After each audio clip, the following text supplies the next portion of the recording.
Hello everyone, my name is Naman Goyal and today we are going to learn chapter 14 of class 9 statistic, right? देखो पिछले lecture में हमने क्या देखा था कि ग्राफिकल रिप्रेजेंटेशन ऑफ डेटा, ठीक है।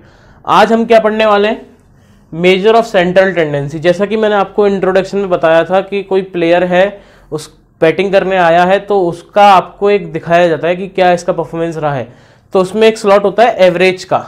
तो एवरेज क्या है, basically measure of central tendency है ना, बस एक और कुछ नहीं है। तो इसमें अपन तीन चीजें पढ़ते हैं। एक तो हम पढ़ेंगे मीन, जिसको अपन एवरेज बोलते हैं, है ना। एक पढ़ेंगे अपन मीडियन, मीडियन मतलब जो मिडिल मोस्ट नंबर है, जो मिडिल डेटा है। और एक होता है मोड, मोड मतलब जो बहुत ज्यादा बार आ रहा है, ठीक है। तो ये चीज अपन पढ़ने वाले हैं एक एक करके। तो पहले स्टार्ट करते हैं मीन से, है ना। तो सिंपल सी बात है, मीन क्या होता है। आपके पास कुछ एक ऑब्जर्वेशन दिए हुए हैं, मान लो आपके पास n ऑब्जर्वेशंस है, x1, x2, x3, x4, and so on करके xn तक। इनका मीन निकालना है। फर्स्ट ऑफ ऑल मीन को अपन रिप्रेजेंट करते हैं x बार से। किससे रिप्रेजेंट करा जाता है, x बार से। तो इनका मीन निकालने का मतलब क्या है, एवरेज निकालने का मतलब क्या है कि इनको जोड़ दो अपॉन जितने ये है ऑब्जर्वेशन, मतलब sum of observation upon number of observation, simple as that.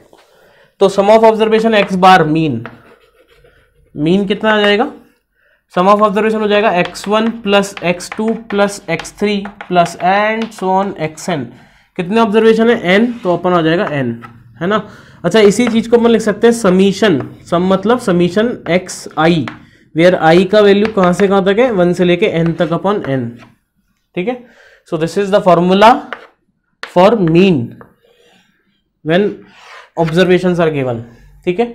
अच्छा, अगर मान लो यहीं पे क्या होता, आपको इन ऑब्जर्वेशन की रिस्पेक्टिव फ्रीक्वेंसी भी गिवन है, मतलब x1 की फ्रीक्वेंसी है f1, f2, f3, तो अब जो मीन होता है वो होगा x1 f1 plus x2 f2 plus and so on xn fn upon f1 plus f2 plus f3 plus and so on fn तक। मतलब अगर आपको फ्रीक्वेंसी भी दी हुई है, ऑब्जर्वेशन के साथ उनकी फ्रीक्वेंसी भी दी हुई है, तो आपको मीन निकालने के लिए क्या करना पड़ेगा, xi fi plus x1 f1 plus x2 f2 plus and so on कहां तक, xn fn तक अपॉन उन सबका फ्रीक्वेंसीज का सम।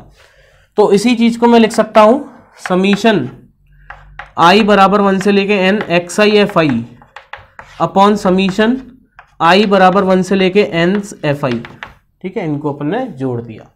सो this is the formula for mean और we can say that average, ठीक है। तो एक एक क्वेश्चन करते हैं सबके बारे में, ठीक है, आगे बढ़ते हैं, ठीक है। अब एक क्वेश्चन करते हैं, मीन निकालते हैं, कैसे निकालते हैं दिखाते हैं आपको, ठीक है। So write down the question. 5 people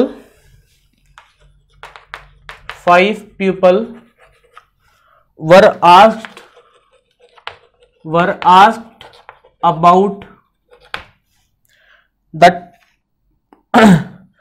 about the time in a week they spend in doing social work, ठीक है। They said 10, 7, 13, 20 and 15. Find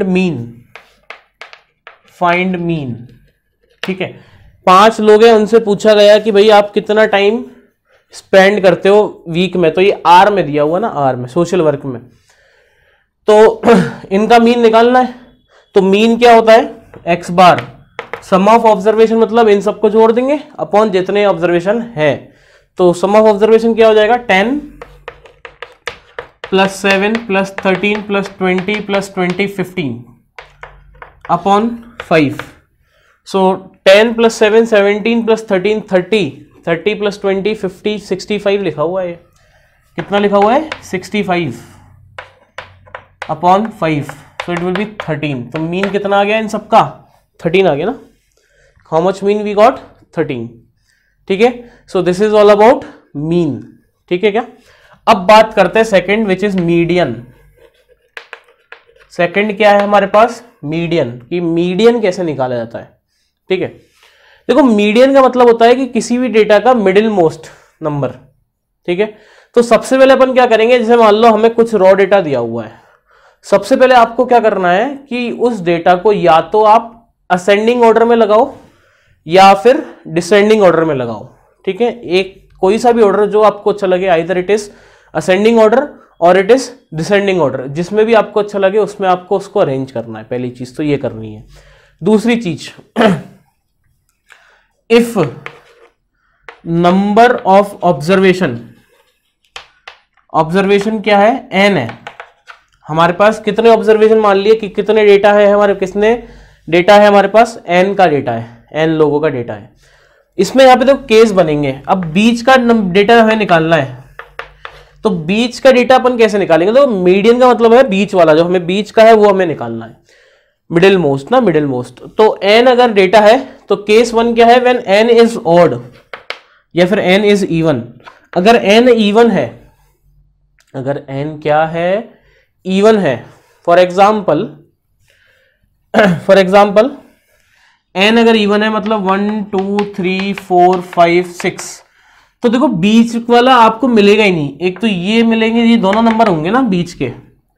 तो इस केस में जो मीडियन होगा, मीडियन क्या होगा, median is equal to mean of, मतलब मीन ऑफ इन दो टर्म का, मतलब मीन ऑफ किसका, n by 2th and n by 2 plus 1th term का मीन हमारा आंसर हो जाएगा उस केस में, अगर n क्या है, इवन है।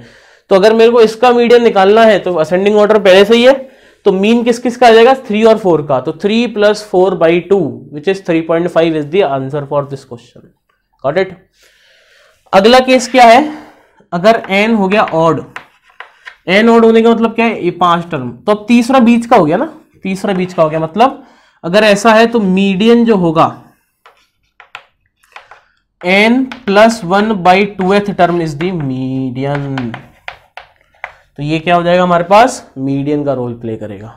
ठीक है क्या, है ना, कर लेंगे, कर लेंगे। अब एक क्वेश्चन करते हैं इससे related.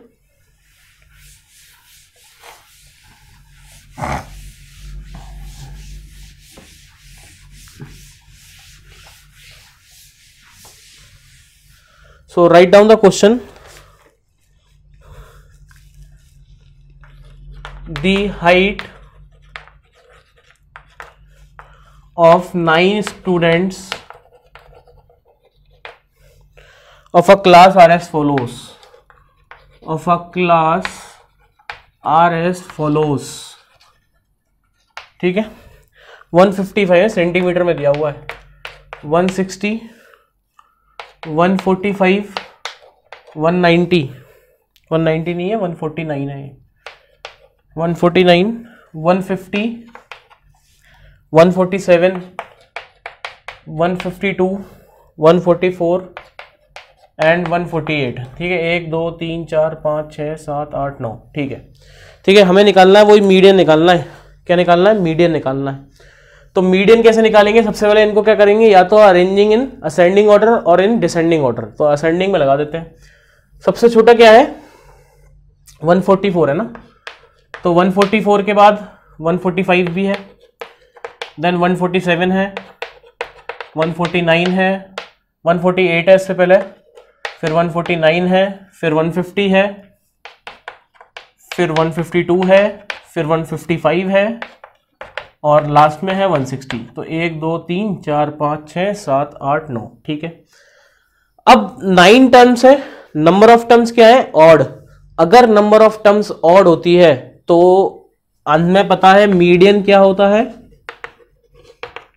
n plus 1 by 2th term होती है कि नहीं होती है।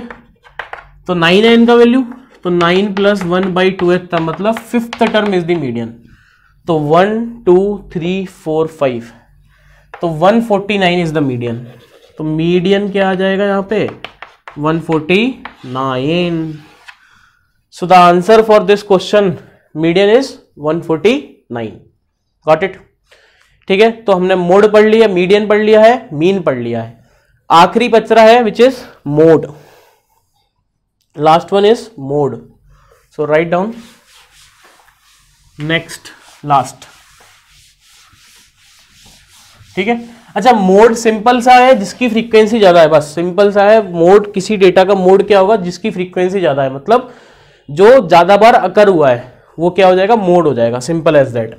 क्वेश्चन से समझ में अपने को बेहतरीन आ जाएगा ना। तो पहले क्वेश्चन लिख लेते हैं एक, देखो क्वेश्चन लिखो, find the mode, find the mode of the following marks of the following marks out of 10 है ना, obtained by 20 students, obtained by 20 students, ठीक है। so it will be 4 6 5 9 3 2 7 7 6 this is 6 5 4 9 10 10 3 4 7 6 3 4 7 6 9 9, ठीक है क्या, ये है हमारे पास। अब मोड क्या है, मोड हमें ये देखना है कि कौन सा नंबर सबसे ज्यादा बार आया है। तो एक काम करते हैं, सबको सेंडिंग में लगा देते हैं एक बार। सो 2 हमने ले लिया, काटते जाएंगे जिससे कि ध्यान रहता रहेगा। 3 ले लिया, ये वाला एक ये रहा, एक 3 और ये भी 3 ले लिया। 4 देखो, एक ये रहा, एक ये रहा और एक ये रहा, ठीक है, और तो 4 है नहीं इसमें। 5 एक ये रहा, एक ये रहा 5, और कहीं दिख रहा है क्या 5, मेरे को तो नहीं दिख रहा, ठीक है चलो। 6 एक ये रहा 6, ये रहा एक 6 और ये रहा एक 6 और, ठीक है। 7 ये रहा 2 7 हो गए ना, 2 एक साथ तार लेते हैं, एक और ये रहा 7। 8 है क्या इसमें, 8 नहीं है। 9 ये रहा एक बार 9, 2 3 4, ठीक है, और 10 है 2 बार 10 है, तो ये है। अब देखो सबसे ज्यादा बार क्या है, देखो 3 2 बार आया है, 4 3 बार आया है, 5 2 बार, 6 3 बार, 7 3 बार, 9 आया है 4 बार। तो सबसे ज्यादा टाइम कौन सा आया है, 9 आया है। तो mode of this data is 9। Mode क्या हो जाएगा बेटा, इसका 9 आ जाएगा, बस सिंपल है। मोड सबसे निकालना सबसे सिंपल है, ठीक है। तो इसी के साथ ये चैप्टर फिनिश होता है हमारा, ठीक है। इस चैप्टर से रिलेटेड जितनी भी एक्सरसाइज है उनको आप बिल्कुल करें, बिल्कुल ट्राई करें, ठीक है। बिल्कुल आप कर सकते हो तो उनको जरूर करना, ठीक है। नेक्स्ट लेक्चर में अपन इसका चैप्टर 15 जो कि लास्ट चैप्टर है क्लास 9th का, प्रोबेबिलिटी, वो अपन स्टार्ट करेंगे। बहुत ही सिंपल चैप्टर है, बहुत ही छोटा चैप्टर है, ठीक है क्या। तो ये चैप्टर फिनिश हो चुका है। एनसीईआरटी जरूर करें, पढ़ते रहे। मिलते हैं नेक्स्ट लेक्चर में। Thank you so much.